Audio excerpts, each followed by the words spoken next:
Le sujet qui nous réunit ce soir est celui de la psychologie positive. La psychologie positive ou l'art d'être heureux. Vaste programme abordé lundi soir par le psychiatre et psychothérapeute Christophe André lors de la 3e soirée du cycle de conférences de la Fondation Prince-Pierre. Le théâtre des variétés a fait salle comble avec plus de 400 personnes présentes. Le public a suivi avec intérêt les recommandations du médecin dans le but d'atteindre le bonheur.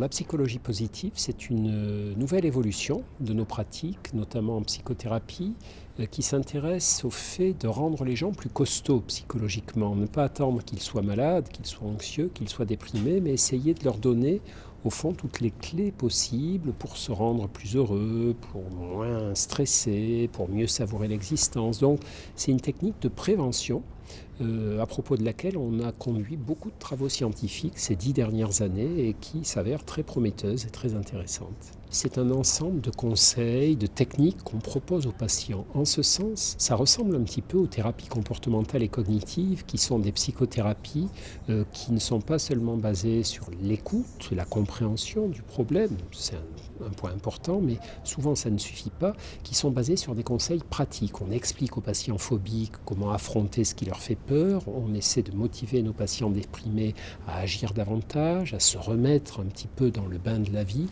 et ces thérapies comportementales et cognitives auxquelles se rattache donc la psychologie positive sont aujourd'hui celles qui sont les plus validées par le plus grand nombre d'études scientifiques. En tant que psychiatre, il a présenté les bases scientifiques des pratiques de la psychologie positive sur nos comportements ainsi que les conséquences directes sur notre santé.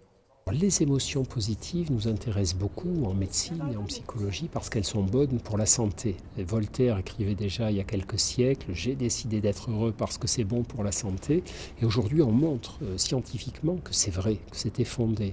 Donc en gros, pour faire simple, les émotions positives vont augmenter nos réponses immunitaires, la qualité de nos réponses immunitaires, vont améliorer beaucoup de variables psychologiques, vont réguler la tension artérielle, vont avoir tout un tas d'effets qui aboutissent à un accroissement en général de notre longévité, à une diminution des maladies comme les maladies cardiovasculaires. Donc vous imaginez qu'on est très attentif à tout ce qui se passe dans ce domaine.